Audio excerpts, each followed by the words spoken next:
Hello दोस्तों। आज हम लोग एचसीएफ से रिलेटेड क्वेश्चन को सॉल्व करेंगे। तो चलिए सबसे पहले हम लोग क्वेश्चन को पढ़ते हैं। क्वेश्चन क्या है कि वह सबसे बड़ी संख्या कौन सी है जो 64 और 80 को पूर्णतः विभाजित करती है, यानी कि 64 और 80 को पूरी तरह से काटती है, यानी कि डिवाइड करती है। तो हम लोग समझेंगे कि क्वेश्चन को सॉल्व कैसे करना है। देखिए, इस तरह के क्वेश्चन में स्टूडेंट को काफ़ी कन्फ्यूजन होता है कि हमें 64 और 80 का एचसीएफ निकालना है या एलसीएम निकालना है। तो एचसीएफ निकालना है, एलसीएम निकालना डिसाइड कैसे होता है? तो चलिए सबसे पहले हम लोग एचसीएफ और एलसीएम के फुल फॉर्म से समझते हैं, यानी कि तो सबसे पहले हम लोग एचसीएफ का मतलब समझते हैं। तो देखिए, एचसीएफ का फुल फॉर्म होता है एच से हाईएस्ट, सी से कॉमन, एफ से फैक्टर, यानी कि highest common factor. Hindi meaning देखें तो हाईएस्ट का मतलब होता है सबसे बड़ी, कॉमन मतलब जो एक समान हो, फैक्टर मतलब गुणनखंड, गुणनखंड यानी कि सबसे बड़ी गुणनखंड। तो एचसीएफ का मतलब हो रहा है सबसे बड़ी गुणनखंड।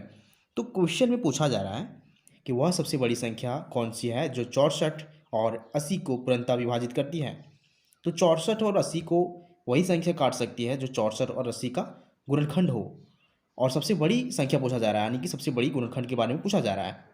तो हम लोग समझ चुके हैं कि जब सबसे बड़ी गुणनखंड के बारे में पूछा जाए तो हमें एचसीएफ निकालना होता है, यानी कि 64 और 80 का हम लोग एचसीएफ निकालेंगे। और एलसीएम कब निकालना होता है हम लोग अगले क्वेश्चन में चर्चा करेंगे। तो सबसे पहले हम लोग 64 और 80 का एचसीएफ निकालते हैं। तो 64 और 80 का एचसीएफ हम लोग भाग विधि से निकालेंगे। तो देखिए, सबसे पहले हमें क्या करना होता है कि सबसे छोटी संख्या ढूंढना होता है। तो सबसे छोटी संख्या 64 है, यानी कि 64 से हम लोग 80 में भागा देंगे। तो चलिए स्टार्ट करते हैं। 64 से 80 में हमें भागा देना है। तो हम लोग सबसे पहले भाग का फॉर्मेट बनाएंगे। तो हम लोग जानते हैं कि 64 से 80 में एक बार में ही भागा जाएगा। अगर दो बार में भागा लगाते हैं तो 80 से बड़ी संख्या हो जाएगी। तो हम लोग एक बार में भागा लगाएंगे, एक, और यहाँ 64 लिखेंगे क्योंकि 64 गुना एक 64 होता है।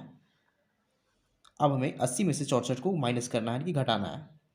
तो 0 में से 4 घटाएंगे, यानी कि 0 इस 8 से हासिल लेगा तो इसके पास 10 बन जाएगा। 10 में से 4 घटाएंगे तो 6 बचेगा। और यहाँ 7 बचा हुआ है क्योंकि हासिल देने के बाद 7 में से 6 1 बचेगा। अब हमारा नेक्स्ट स्टेप क्या होता है कि इस 64 का हम लोग यहाँ लिखेंगे, यानी कि शेषफल से 64 को भागा देंगे।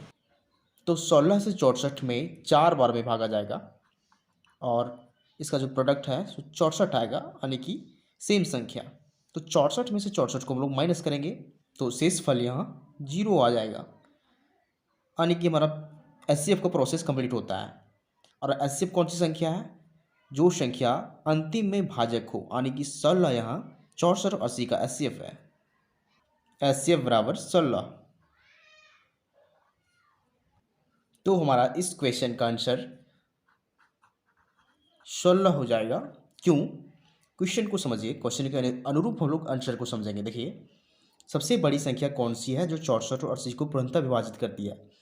तो हम लोग 16 इसका आंसर फाइंड कर चुके हैं, यानी सबसे बड़ी संख्या 16 है जो 64 और 80 को पूर्णतः विभाजित करती है। 64 और 80 को काटने वाली संख्या 16 से बड़ी संख्या नहीं हो सकती है, यानी कि अगर हम लोग ढूंढना भी चाहें तो वैसी संख्या नहीं ढूंढ सकते हैं जो 16 से बड़ी हो और 64 और 80 को भागा दे रही हो। तो हम लोग सीख चुके हैं कि इस तरह के क्वेश्चन को एचसीएफ के थ्रू कैसे सॉल्व करते हैं। तो अगर आपको मेथड समझ में आता है, वीडियो पसंद आता है, तो वीडियो को लाइक कीजिए एंड चैनल को सब्सक्राइब जरूर कीजिए, क्योंकि हम इसी तरह का वीडियो बनाते रहते हैं जो आपके काम का हो। Thank you.